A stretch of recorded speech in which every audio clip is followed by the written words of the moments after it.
ಹೇಗಿದ್ದೀರಾ ಎಲ್ಲರೂ? I hope ಎಲ್ಲರೂ ಚೆನ್ನಾಗಿದ್ದೀರಾ ಅಂತ ಅಂದ್ಕೊಳ್ತೀನಿ.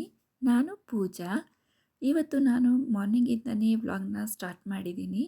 ಆ್ಯಂಡ್ ಕ್ವಿಕ್ ಆ್ಯಂಡ್ ಸಿಂಪಲ್ಲಾಗಿ ರೆಡಿ ಆಗಿಬಿಡೋಣ ಅಂತೇಳಿ ರೆಡಿ ಆಗ್ತಾ ಇದ್ದೀನಿ.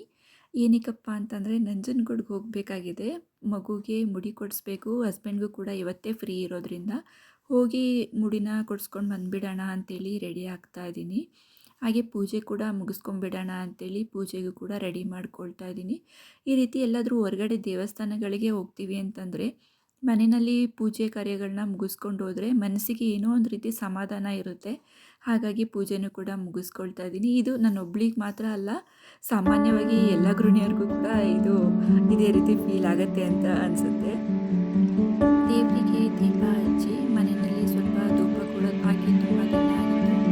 ಹಾಗಾಗಿ ಮನೆಗೆ ಧೂಪ ಕೂಡ ಹಾಕಿ ಮಂಗಳಾರತಿ ಕೂಡ ಮುಗಿಸ್ಕೊಂಡು ಪೂಜೆ ಕೆಲಸನ ನಾನು ಮುಗಿಸ್ಕೊಂಡೆ.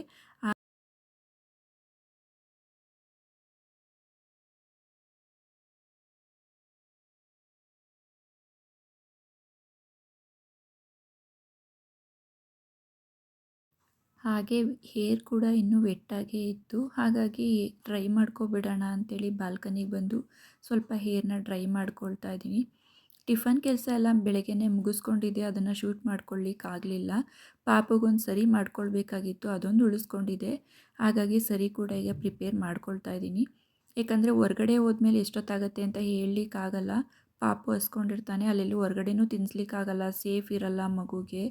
ಇನ್ನೂ 1.5 ಇಯರ್ ಕೂಡ ಆಗಿಲ್ಲ ಅಲ್ಲ, ಸೊ ಹಾಗಾಗಿ ಮಾಡ್ಕೊಳ್ತಾ ಇದ್ದೀನಿ ಪ್ರಿಪೇರ್ ಮನೆಯಲ್ಲೇ.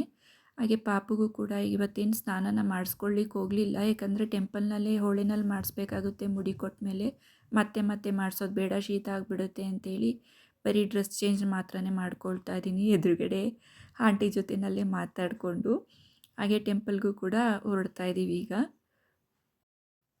ಇನ್ನು ಟೆಂಪಲ್ಗೆ ಬಂದು ಮುಡಿ ಕೂಡ ಕೊಡಿಸಿದ್ದಾಯಿತು. ಮುಡಿ ಜಾಗದಲ್ಲಿ ಏನೂ ವಿಡಿಯೋನ ಶೂಟ್ ಮಾಡ್ಕೊಳ್ಳಿಕ್ಕೆ ಆಗಲಿಲ್ಲ, ಯಾಕಂದರೆ ಪಾಪು ತುಂಬಾ ಅಳ್ತಿದ್ದ.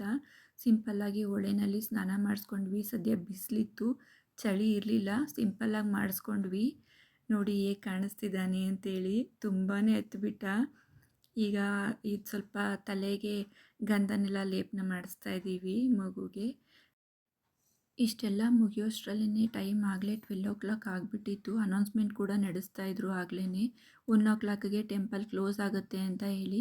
ಸರಿ ಬೇಗ ಬೇಗ ಹೊರಟುಬಿಡೋಣ ಅಂತೇಳಿ ಹೊರಡೋದಕ್ಕೆ ಗಾಡಿನೆಲ್ಲ ಪಾರ್ಕಿಂಗ್ ಮಾಡಿ ರೆಡಿ ಆಗ್ತಾಯಿದ್ದೀವಿ.